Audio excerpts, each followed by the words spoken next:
Assalamualaikum warahmatullahi wabarakatuh. Salam sejahtera untuk kita semua. Pada kesempatan video kali ini kita akan sama-sama kembali menyimak ada informasi terbaru khusus bagi KPM, PKH dan BPNT yang sudah cair bantuannya pada tahap 1 kemarin. Ada kabar terbaru untuk proses pencairan bantuan PKH dan BPNT untuk tahap yang kedua untuk alokasi bulan April, Mei hingga Juni di tahun 2025 yang proses pencairannya apakah akan dipercepat, dimajukan atau tidak di bulan suci Ramadan ini menjelang Lebaran Idul Fitri. Para KPM, PKH dan BPNT ini harus mengetahuinya. Proses pencairannya sebentar lagi akan segera dicairkan oleh pusat karena berdasarkan pengalaman di tahun-tahun sebelumnya untuk proses pencairan PKH dan BPNT, pengalaman di tahun sebelumnya itu pada dimajukan, pada dipercepat proses pencairannya, dan semoga pada bulan suci Ramadan ini menjelang Lebaran Idul Fitri di tahun 2025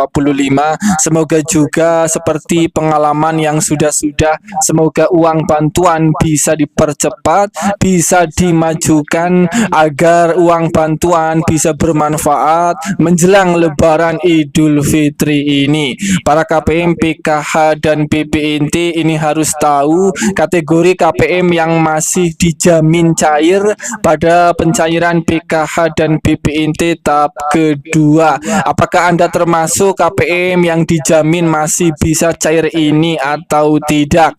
Perlu dipahami kembali berdasarkan aturan baru itu pencairan PKH dan BPNT sekarang cair setiap 3 bulan sekali, baik yang cair lewat kartu KKS Merah Putih maupun yang cair lewat PT Pos Indonesia. Para KPM itu akan dicairkan setiap 3 bulan sekali dan dicairkannya bertahap, berbeda-beda di masing-masing daerah. Saya doakan semoga uang PKH dan BPNT di tahap kedua Anda semoga masih bisa cairnya sesuai komponen, tidak ada masalah sama sekali. Kemudian ada informasi penting, langsung saja kategori kelompok KPM, PKH dan BPNT yang dijamin bantuannya masih bisa cair kembali di tahap kedua. Ini adalah khusus bagi KPM, PKH dan BPNT yang datanya atau nicknya itu sudah padan dengan data Dukcapil, dan ini memang sangat penting sekali bagi KPM, PKH dan BPNT karena data Anda itu harus padan dengan data Dukcapil untuk menjadi syarat pertama agar bisa cair,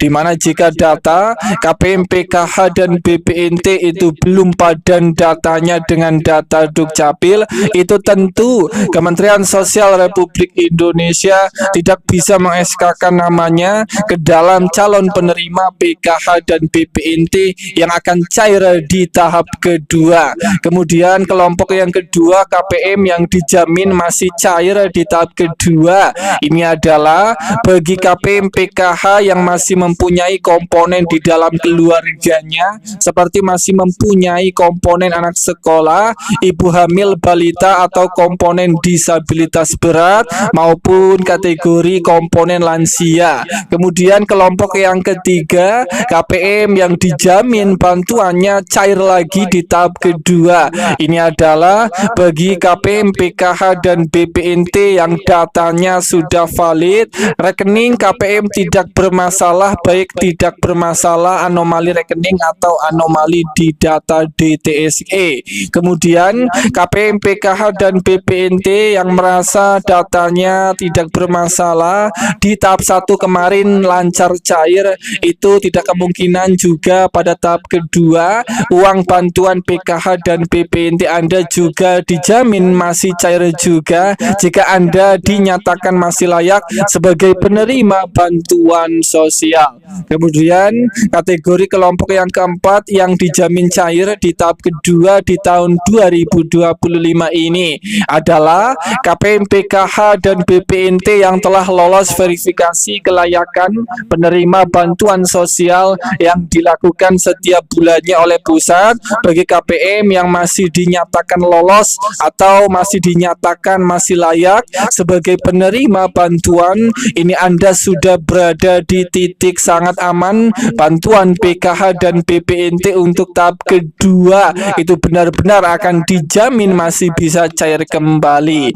Dan itulah beberapa kategori kelompok KPM, PKH, dan BPNT yang masih dijamin cair pada tahap kedua alokasi bulan Maret, April, Mei, dan Juni. Semoga ini bermanfaat. Sampai ketemu di berita lainnya.